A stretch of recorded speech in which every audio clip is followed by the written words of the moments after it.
Terkena hadis Nabi akan datang suatu zaman. Islam itu tinggal namanya. Quran tinggal tulisan-tulisannya saja. Ramai masjid-masjidnya tetapi tidak menurut tuntunan agama. Lah bila masjidmu rame ra nurut aturan, apa ora rame sepi ning nurut aturan. Masjid malah rame-rame wong ning masjid malah kon demeneng.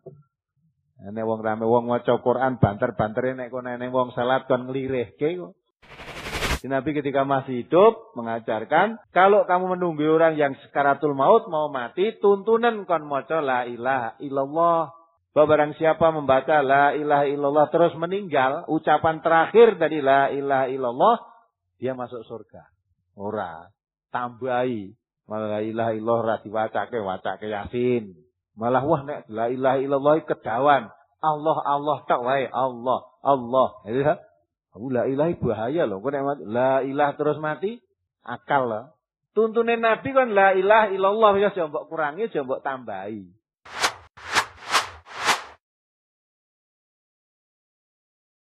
Ada pertanyaan dari brosur? Ada pertanyaan dari brosur pada halaman 3, hadis yang paling atas. Saya ulangi dari halaman 3, hadis yang paling atas. Qala Nabiyyu sallallahu alaihi wasallam, zayyinu a'yadakum bitakbiri. Rawahu Tabrani gharibun fi Nailil Autar. Nabi sallallahu alaihi wasallam bersabda, hiasilah hari raya kamu dengan takbir. Hadis riwayat Tabrani gharib dalam Nailul Autar. Yang ditanyakan dari hadis tersebut dijelaskan bahwa hiasilah hari raya kamu dengan takbir. Sedangkan pada kalender Komariah, perpindahan hari itu setelah lewat sholat maghrib. Jadi mengandung pengertian bahwa malam itu sudah masuk pada hari raya. Berarti boleh dan dibenarkan untuk takbiran dengan dasar pada hadis di atas. Apakah pendapat saya ini benar atau salah, Ustaz? Ini mohon penjelasan. Coba kamu ulang lagi. Hadisnya itu kamu baca, kamu cermati. Qala Nabiyyu sallallahu alaihi wasallam, zayyinu a'yadakum bitakbiri. Rawahu Tabrani gharibun fi Nailil Autar. Nabi sallallahu alaihi wasallam bersabda, hiasilah hari raya kamu dengan takbir. Hadis riwayat Tabrani gharib dalam Nailul Autar. Terus yang kamu tanyakan? Dengan pada kalender Komariah, perpindahan hari itu setelah lewat sholat maghrib. Jadi mengandung pengertian bahwa malam itu sudah masuk pada hari raya. Berarti boleh dan dibenarkan untuk takbiran dengan dasar pada hadis di atas. Apakah pendapat saya ini benar atau salah? Ini mohon penjelasan. Benar menurut pendapatmu. Nah itu sudah diterangkan hadisnya gharib itu. Ya. Tadi hadisnya tidak sahih, hadisnya gharib. Yang pertama tadi hadisnya mursal. Ya. Jadi di situ diterangkan Nabi SAW keluar untuk sholat hari raya Idul Fitri dengan takbir mulai dari rumahnya hingga tiba di tempat sholat. Hadis Abu Bakar, hadisnya mursal. Ya, hadis mursal, hadis gharib itu tidak sahih. Nah sekarang yang perlu kamu pegang itu hadis berikutnya itu di bawah yang kamu baca tadi. Waktu dan tempat bertakbir hari raya menurut hadis yang sahih. Nah, dibaca hadis sahihnya. Qalat Ummu Atiyata, amara Rasulullah sallallahu alaihi wasallam an nukhrijahunna fil fitri wal adha al awatiqa wal khuyyadha wa zawatil khuzuri. Fa ammal khuyyadu fa ya'tazilna sholata. Rawahu Muslim. Telah berkata Ummu Atiyah, Rasulullah sallallahu alaihi wasallam memerintahkan kepada kami untuk membawa keluar anak-anak perempuan yang hampir balik, perempuan-perempuan haid, dan anak-anak perempuan yang masih gadis pada hari raya Idul Fitri dan Idul Adha. Adapun wanita-wanita yang haid itu mereka tidak sholat. Hadis sahih riwayat Muslim. Nah, dikumpulkan tidak sholat, tapi yang lewatan haid pun disuruh datang ke tanah lapang. Lah untuk apa hadis berikutnya itu? Walil Bukhari qalat Ummu Atiyata kunna nu'maru an nukhrijal khuyyadha fayukabbirna bitakbirihim fi nailil autar. Dan bagi Imam Bukhari, Ummu Atiyah berkata, kita diperintahkan supaya membawa keluar wanita-wanita haid lalu bertakbir bersama-sama dengan orang banyak. Nah, paham enggak? Itu hadis yang sahih. Yang pertama diriwayatkan Muslim yang menerangkan bahwa wanita-wanita yang sedang datang bulan atau haid dan anak perempuan-perempuan yang masih gadis walaupun sedang haid diperintahkan untuk ikut datang di tanah lapang, yaitu dalam rangka merayakan hari raya Idul Fitri itu. Tapi wanita-wanita yang haid mereka tidak sholat. Nah, tidak sholat itu apa? Diterangkan oleh hadis Bukhari, mereka datang di tanah lapang untuk bertakbir bersama-sama orang banyak. Ya.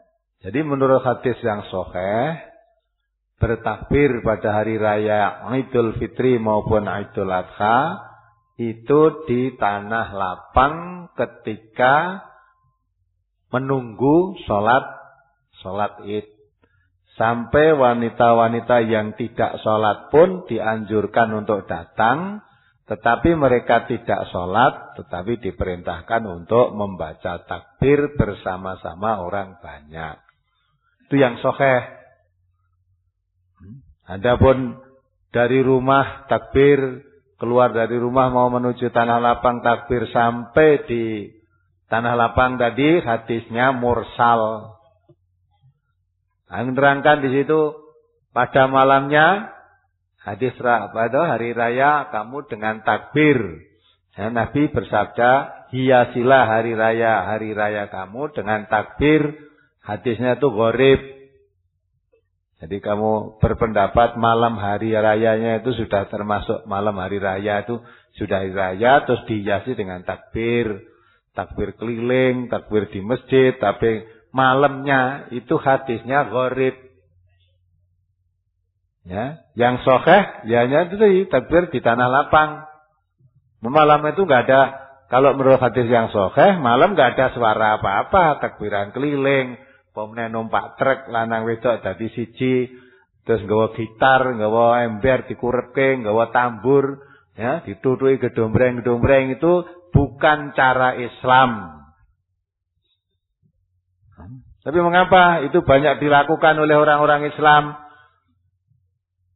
Kuwi wong Islam ning ora ngerti aturan Islam, ora gelem ngaji. Jadi terus turun temurun yes ngono kuwi. Ku nek dituduhke tuntunane sing bener tenan, ya, ora gelem nurut. Ya. Padahal Quran mengatakan kalau kamu sebarang muslim mestinya kalau diperintah mengikuti Allah dan Rasul, jawabnya sami'na wa ta'na. Coba dibaca surat Nur 51. Disemak, apa yang saya terangkan itu semaan. Kalau salah, tolong diluruskan. Kalau betul, ning ora cocok karo hawa nafsumu owahono. Nabi kita mengatakan la yu'minu ahadukum hatta yakuna hawahu taba'an lima ji'tu bihi. Tidak beriman salah seorang di antara kamu apabila kemauanmu tidak mau tunduk, tidak mau dituntun, tidak mau taat dengan apa yang datang denganku, maksudnya Al-Quran.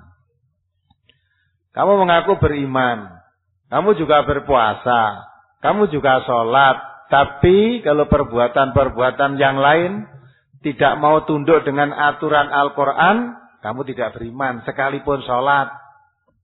Kamu tidak beriman sekalipun puasa. Ya. Jadi kalau iman itu kata Allah kan kafah, jangan pilih-pilih. Secara keseluruhan. Aja gelem sholat tok karo posone. Ya.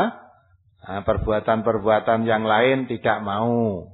Nah, maka orang muslim kalau diseru oleh Allah dan Rasulnya untuk sesuatu perkara atau urusan, jawabnya sami'na wa ta'na. Saya mendengar dan saya taat.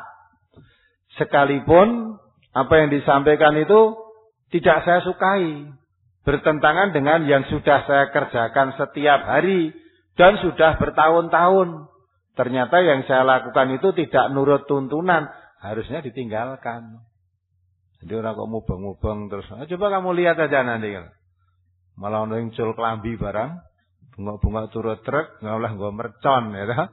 Nah, nggo nenek nggo tamet dibledos kayak gitu. Apa cara Islam itu? Nah, itu mengotori nama baik Islam. Ini dileke ya ora nggugu. Ya. Jadi mung duga arepe dhewe ya, dengan kedok siar Islam. Ditilik tenan teko apa menurut aturan Islam tenan tilik ana coba. Nah, ternyata tidak. Lah itu didapat dari mana? Yaitu dari nenek-nenek moyangnya, bapak-bapaknya sejak dulu. Ya dibaca dulu ayatnya. Surat An-Nur nomor surat 24 ayat 51. Innama kana a'udzubillahi minasyaitonir rajim. Innama kana qaulal mu'minina idza du'u ilallahi wa rasulihi liyahkuma bainahum ayyaqulu sami'na wa ata'na wa ulaika humul muflihun. Sesungguhnya jawaban orang-orang mukmin bila mereka dipanggil kepada Allah dan Rasul-Nya agar Rasul menghukum atau mengadili di antara mereka ialah ucapan kami mendengar dan kami patuh, dan mereka itulah orang-orang yang beruntung. Ya dah. Jadi orang yang beruntung itu kalau Allah dan Rasul membuat satu ketetapan hukum, dia akan membantah, tidak akan menolak. Tapi sami'na wa ata'na, jawabnya saya mendengar dan saya taat. Jangan seperti orang kafir. Kalau orang kafir dibaca surat Al-Baqarah itu 170, 171. Atau surat Al-Maidah 104. Nah, baca coba. Surat Al-Baqarah ayat 170. Wa idza qila lahum ittabi'u ma anzalallahu qalu bal nattabi'u ma alfaina 'alaihi aba'ana awalau kana aba'uhum la ya'qiluna syai'an wa la yahtadun. Dan apabila dikatakan kepada mereka, ikutilah apa yang telah diturunkan Allah, mereka menjawab, tidak. Tetapi kami hanya mengikuti apa yang telah kami dapati dari perbuatan nenek moyang kami. Apakah mereka akan mengikuti juga walaupun nenek moyang mereka itu tidak mengetahui suatu apapun dan tidak mendapat petunjuk? Ya, terus Al-Maidah 104. Surat Al-Maidah ayat 104. Wa idza qila lahum ta'alu ila ma anzalallahu wa ila ar-rasuli qalu hasbuna ma wajadna 'alaihi aba'ana awalau kana aba'uhum la ya'lamuna syai'an wa la yahtadun. Apabila dikatakan kepada mereka, marilah mengikuti apa yang diturunkan Allah dan mengikuti Rasul, mereka menjawab, cukuplah untuk kami apa yang kami dapati bapak-bapak kami mengerjakannya. Dan apakah mereka akan mengikuti juga nenek moyang mereka, walaupun nenek moyang mereka itu tidak mengetahui apa-apa dan tidak pula mendapat petunjuk? Nanti dirasakan. Bedanya apa? Orang yang iman dan orang kafir. Kalau orang yang beriman tadi, kalau diajak mengikuti Allah dan Rasulnya, jawabnya sami'na wa ata'na, saya mendengar dan saya taat. Kalau orang kafir, ya, wa idza qila lahum ittabi'u ma anzalallah, nah, kalau diajak mari kita ikuti apa yang diturunkan oleh Allah, maksudnya Al-Qur'an. Atau mari kalau dikatakan mengikuti apa yang diturunkan Allah dan apa yang diturunkan oleh Rasulullah, jawabnya apa? Nah, tidak. Saya cukup mengikuti apa yang saya dapati dari nenek-nenek moyang kami dahulu, dari bapak-bapak kami dahulu. Awalau kana aba'uhum la yaqiluna syai'an wa la yahtadun. Jadi apabila bapak-bapakmu, nenek-nenek moyangmu dulu memang tidak mengerti apa-apa dan tidak mendapat petunjuk, apa juga kamu ikuti. Kalau kamu bukan orang Islam, ya karepmu. Tapi kalau orang Islam, ya, pelakuan yang dilakukan itu sudah jelas-jelas tidak ada tuntunannya, walaupun sudah dilakukan lama, tapi ternyata tidak ada tuntunan dari Quran maupun dari hadis, mestinya segera ditinggalkan. Jadi agama Islam itu agama yang nurut Quran dan Sunnah, bukan agama nurut bapak-bapaknya, nenek-nenek moyangnya, bukan. Ya kan? Nah ini jelas, jadi takbir yang dituntunkan nurut tuntunan Rasulullah, yang sahih itu melaksanakan membaca takbir, mengumandangkan takbir bersama-sama orang banyak, nanti di tanah lapang sambil menunggu imam dan khatib mengerjakan sholat tadi. Maka sebelum imamnya mulai sholat, ya, belum mulai sholat Idul Fitri, kumandangkan takbir. Sampai wanita-wanita yang datang bulan pun dianjurkan datang mengumandangkan takbir di situ. Jadi kalau malam terus keliling kemana-mana di masjid semalam suntuk, itu nggak ada tuntunannya. Ya. Eleke apa wong takbir? Oh, tekon kok eleke apa? Eleke ora manut gitu loh. Ora manut tuntunan. Jadi harus yakin bahwa yang paling baik memberikan tuntunan yang baik, yang benar, yang diterima oleh Allah itu mengikuti Rasulullah. Wa khairul hadyi hadyu Muhammadin. Sebaik-baik petunjuk itu petunjuk Rasulullah Muhammad sallallahu alaihi wasallam. Jadi jangan sampai Rasulullah sudah memberi petunjuk, kita tinggal petunjuk Rasul malah membuat sendiri. Ya. Membuat sendiri itu kata Rasulullah syarrul umur muhdatsatuha. Itu urusan ibadah yang paling jelek itu ibadah yang buatannya sendiri. Bukan ditontonkan oleh Rasulullah tapi buat sendiri. Nah, ibadah buat sendiri yang tidak contohkan Rasul itulah yang disebut bid'ah. Ya, jadi bid'ah itu ibadah yang tidak dicontohkan oleh Nabi. Nah, bid'ah ra apik to anyar kok ya. Nek klambi anyar apik ya.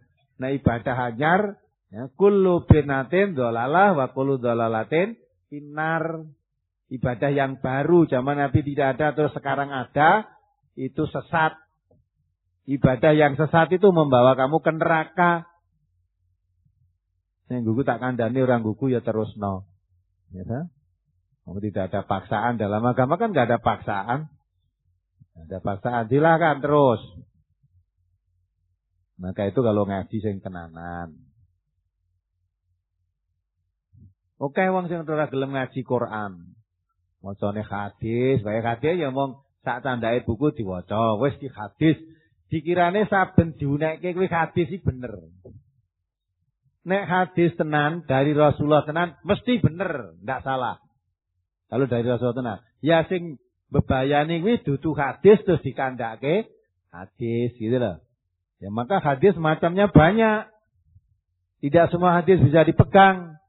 Ada hadis dhaif, ada hadis mursal seperti tadi, ada hadis gharib, ada hadis palsu malah. Maka hadis itu tidak semuanya masih bisa diterima. Kecuali kalau sudah dinyatakan kesokehannya. Ya.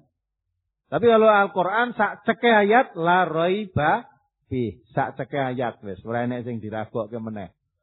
Tidak ada yang salah. Semuanya benar. Tapi kalau yang dikatakan hadis, dikatakan ditulis di situ hadis, belum tentu benar. Sebab banyak orang-orang pemalsu hadis. Dalam suatu riwayat ada seorang Yahudi yang mau meninggal dunia. Dia sebelumnya sudah mengatakan, saya sudah puas. Karena saya sudah bisa memalsukan hadis 40.000 hadis. Wong siji 40.000 hadis. Kamu bayangkan. Termasuk hadis mengenai sorban. Ternyata palsu hadisnya. Kalau kamu sholat memakai korban. Ya, sorban akan pahalanya sekian karena tiap lilitan sorbannya itu ada cahaya. Sapa sing sorbane dawa, panjang ya toh, itu pahalanya makin besar. Nanti bae hadis pembuat apa? Yang kayak hadis si penjual sorban. Untuk melakukan sorbannya gitu, ya toh? Azan, gak biasa kan? Bayi lahir diadani. Wong mati diadani. Cemplonge kubur dikubur dikomati. Itu ya hadis ya eneng hadisnya. Ini setelah diteliti tenan berarti ternyata hadisnya itu tidak bisa dipegang. Hadisnya dhaif. Nek dinurut akal ya bener. Ya. Kalau gelem nganggo akale ngono. Sadurunge meneliti hadisnya itu dhaif apa tidak. Itu ra gathok ini dia. Ternyata setelah diteliti hadisnya dhaif. Masa wong mati. Ya ta? Wis jujurke ngalor karek nguruki kok mati sik. Kok mati salah, kok mati salah. Umpama dhek iso tangi terus mbok uruki apa ya sida tangi. Arep mangkat Allahu Akbar jam 10 nek wong adzan. Bae wong mati diangkatke. Ya kan? Itu ternyata tidak betul. Adzan itu hanya disuarakan untuk memanggil berjamaah sholat wajib.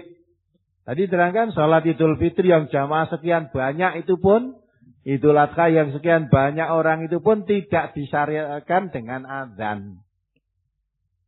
Dan adzan memanggil orang. Untuk apa? Untuk sholat jamaah. Itu pun hanya sholat wajib. Jadi bukan kok untuk nguntapke wong mati. Kuwi nek hadisnya bener, nek hadisnya teliti tenan. Setelah diteliti ternyata hadisnya dhaif. Ada lagi yang ya mengbuang peguh. Entek itu ngawur cara penerangannya. Akikah bayi itu kan betul ada hadisnya. Bayi itu rambutnya dicukur, ya, nanti ditimbang seberat berapa terus disedekahi dengan perak. Tadi bayi lahir kuwi akikah belehke wedhus terus diwenehi jeneng, rambutnya bayi dicukur terus ditimbang. Ya, berat rambut bayi tadi berapa disedekahkan, disedekahi perak seberat itu. Hadisnya ya eneng, pancen eneng hadisnya. Ini setelah diteliti ternyata hadisnya munqati, terputus. Mulai ora kabeh hadis iki bener. Jadi teliti tenan. Kena wae ngaji hadis wis. Ning diseliti tenan aja mung untuk buku hadis. Untuk buku hadis diteliti coba. Mungkotek salah satu riwayatnya itu tidak bersambung. Yang mengatakan ini dari Ali bin Abi Thalib, ternyata orang tadi masa hidupnya tidak pernah ketemu Ali bin Abi Thalib. Sudah masanya sudah lain. Abu Thalib sudah tidak ada, Ali bin Abi Thalib dia baru ada. Kapan dia bisa menerima dari Ali bin Abi Thalib? Wong dia sudah meninggal, dia belum pernah ketemu. Nah ini terputus. Nah, maka itu apa yang saya sampaikan ini, saudara-saudara ya, dicerap dulu. Ojo gampang nesune loh. Ya. Ora cocok nesu, ngawur itu perasaan sik. Rasake sik. Kok wani-wani nerangke mati rentuk diandani rek kok ngawur. Coba hadise oh iki lho cetha hadilah saiki hadise neng kajinen coba. Diteliti tenan hadis tenan apa hadis palsu apa hadis itu dikena percaya apa ora. Satu contoh yang masih hangat ini yang kita bicarakan ini ya, takbir keliling-keliling di golek dalile. Bareng digoleki tenan tekate ya kuwi mau lelek ya apa mung takbir kok. Wis nek tekan elek ya apa aja. Dadi layani. Sebab apa? Nek kowe tekan agama elek ya apa nurut sapa? Ya. Kalau menurut agama itu menurut Allah dan Rasul, setiap yang tidak cocok dengan Allah dan Rasulnya itu elek. Setiap yang menyalahi tuntunan di dalam beribadah elek. Nek ukuran elek apike diukur menungso kabeh wong dhewe-dhewe. Dhewe-dhewe. Ana bisa apa nek buat doi masjid kene iki rejo nganti tekan esuk. Bareng do ngaji ning Kemlayan iki saiki sepi nek bengi. Ora nek wong lah. Rejoe nek ra nek tuntunane. Terkena hadis Nabi akan datang suatu zaman Islam itu tinggal namanya. Quran tinggal tulisan-tulisannya saja. Ramai masjid-masjidnya tetapi tidak menurut tuntunan agama.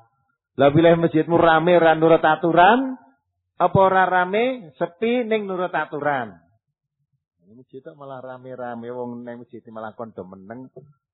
Nek wong rame wong maca Quran banter-bantere nek kono ning wong salat kon nglirihke kok. Jadi rumah Allah itu bukan untuk rame-rame. Ya. Masuk di masjid, salat 2 rakaat, terus suruh iktikaf. Ya. Iktikaf boleh baca Quran ning nek wong salat macane Quran sudah dibanterke alon-alon. Itu ada aturannya. Lah nek rene aturane sak karepmu. Lah nek eneng aturan kok ora dienggo aturane kan elek. Ndak mau pakai aturan. Aturan buatan manusia itu kadang ditaati bareng aturannya Gusti Allah sepelekke. Mungkin saudara-saudara ada yang pernah ke makamnya Ronggo Warsito. Pernah enggak? Di antara yang hadir ini wis tau ora Rong? Rong, ya wis nek urung. Sudah. Nah, kalau sudah mau naik ke makam Ronggo Warsito iki kon ngapa? Mlakune piye? Nah, kamu yang dodok apa ndak? Nah mesti dodok ora entuk kowe. Dadi arep munggah ning makamane Ronggo Warsito iki kudu mlakune dodok. Dhuwur padahal kuwi undang-undangan kon mlaku dodok. Mlaku rekosae rada angel, mlaku tenan ngadeg. Nah lakon dodok coba. Sing gawe aturan wong iku mbok taati kok. Bareng sing gawe aturan Gusti Allah sak karepe dhewe. Maka itu lebih taat dengan manusia daripada taat kepada Allah. Jadi aturan Islam itu sudah lengkap, sempurna. Maka Allah turunkan wahyu yang terakhir itu menjelaskan ya, Al-yauma akmaltu lakum dinakum wa atmamtu alaikum nikmati wa raditu lakumul islami dina. Pada hari ini telah aku sempurnakan nikmatku. Ya, dia nikmat Allah yang diberikan kepada umat manusia sempurna. Dan aku telah ridho Islam itu menjadi agamamu. Islam itu sudah sempurna. Diridhai oleh Allah menjadi agama kita semua ini. Nah maka itu agama Islam sudah tidak perlu ditambah lagi. Sudah sempurna. Nah setelah itu tidak lama kemudian Nabi wafat. Nah sehingga setelah Nabi wafat tidak ada tambahan, tidak ada pengurangan apa yang telah dibawa oleh Nabi itu. Jadi jangan merasa sok pinter. Nabi di seorang kerjakan terus ditambah-tambah. Nabi koyong ini kok ya ora diajarke Nabi di apa lali apa kurang kan gitu. Nah, itu coba diteliti. Jadi contoh lagi mentalkinkan orang yang mau mati, ya. Nabi kita cuma menuntunkan laqinu matakum bila ilaha illallah. Terus dikatakan di lain hadisnya mangkana akhiru kalami la ilaha illallah dakhalal jannah. Itu ajaran Nabi. Wis aja diowahi. Nabi ketika masih hidup mengajarkan kalau kamu menunggu orang yang sekaratul maut mau mati tuntunan kon maca la ilaha illallah. Bahwa barang siapa membaca la ilaha illallah terus meninggal, ucapan terakhir dari la ilaha illallah dia masuk surga. Ora tambahi. Ya, la ilaha illallah wacake Yasin. Malah wah nek la ilaha illallah kedawan. Allah tak wae Allah. Ya. La ilaha bahaya loh. Kok nek la ilaha terus mati akal lah. Tuntunan Nabi kan la ilaha illallah ya mbok kurangi aja mbok tambahi. Masa Nabi luwih bodoh timbang, luwih pinter timbang Nabi. Ya. Jadi apa yang diajarkan Nabi itu yang paling baik untuk ditaati. Maka Nabi mewariskan kepada manusia ini 2 perkara, Quran dan Sunnah. Ikuti Quran, ikuti Sunnah, kamu tidak akan sesat selama-lamanya. Lan tadillu ma tamassaktum bihima. Kamu tidak akan sesat selama kamu pegang teguh Quran dan Sunnah itu. Jadi jangan sampai mencari jalan selamat, Quran sunnah ditinggal, gawe akal dhewe. Alah-alah terus boleh selamat yang dukun kayak gimana? Nah, ini coba jimat sakmene kayak apa isine iki. Mari nama lata yang ke rumah. Tak dukuni sekali ya. Ini mudah-mudahan semuanya ini jimat-jimat yang percaya jimat-jimat ini berguguran, ya. Nah, bab ini musyrik. Kalau kamu mau melakukan begini sampai mati, wah, aja ngarep-arep mlebu swarga. Iya, neraka sudah dibuka lebar. Sekalipun kamu mati ini bulan Ramadan. Sebab orang mengatakan bulan Ramadan ini katanya swargane dibuka, nerakane ditutup. Jadi nek mati mbok amal elek kaya ngopo nek matine Ramadan ya mlebu neraka ketutup kok. Mlebune swarga. Ada yang menyerahkan ini dah. Apa isinya kira-kira ini? Sadurunge tak buka apa coba? Quran Istanbul. Dan nek sing durung tau roh, iki lho, Quran Istanbul tak bukae.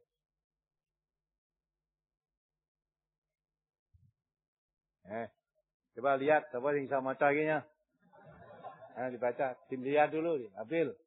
Bacanan. Bisa? Ya. Nih. Ini jadi pegangan. Mana-mana. Tapi setelah ngrungokke radio MTA, wah kalau begitu ini wis segera tak serahne wae. Lah nyandini Qur'ane digawa ya, nggawa Qur'an bodene repot ling gawa ta cilekke. Cilekke. Padahal maksudnya kemana-mana membawa Al-Qur'an itu, maksudnya perilaku Al-Quran itu dibawa kemana-mana. Quran mengajarkan kamu jujur, mengajarkan kamu adil, mengajarkan kamu menepati janji, mengajarkan kamu tidak bohong. Itu dibawa kemana-mana. Orang kok Quran ini diusung. Dia diusung, gue mudeng kayak ora. Artinya aja nggak paham bagaimana kamu membawa. Malah sekarang model membawa Quran mana, yaitu kalau kamu ke Jakarta ada orang naik bis, nah itu ngaji, ya. Gue ngemis nih loh, mau ayat-ayat Quran ngemis. Nah, ini bawa Quran yang ngendi-ngendi. Biasanya kan ngemis ini nganggo gitar karo nyanyi. Ya ora, ngaji coba. Nah, kan. Pernah nanggori gitu enggak? Nah, jadi orang wong kosong ngakui, tahu nanggori ngono. Nah, mungkin kamu juga nanggori semacam itu. Ini hadiah lebaran banyak sekali nih. Hadiah lebaran. Berapa bungkus saja ini hadiah lebaran. Ini maka ngaji Quran, sunnah. Itu ada. Islam itu sudah sempurna. Ajaran semua yang membawa kebaikan sudah diterangkan dalam Al-Quran. Semua yang membawa madorot, membawa sengsara manusia sudah diterangkan dalam Al-Quran. Maka kalau kamu pegang Quran dan sunnah sudah selamat. Tidak usah pegang lain-lain. Nah, sekarang modelnya Quran malah cuma ambil ayat tulis-tulisan itu Arab ini, orang kena diwaca, tunggu jimat yang dindi. Penyesatan itu. Mari kita akhiri. Alhamdulillahirrahmanirrahim. Subhanakallahumma wa bihamdika asyhadu an la ilaha illa anta astaghfiruka wa atubu ilaik. Assalamualaikum warahmatullahi wabarakatuh. Ya, demikianlah para pemirsa semuanya. Apa yang dapat saya sampaikan untuk pertemuan kali ini. Saya berharap dengan memutar kembali ceramah kenangan bersama Ustadz Dr. Andes Ahmad Sukino ini dapat menambah khasanah ilmu yang kita miliki. Wassalamualaikum warahmatullahi wabarakatuh.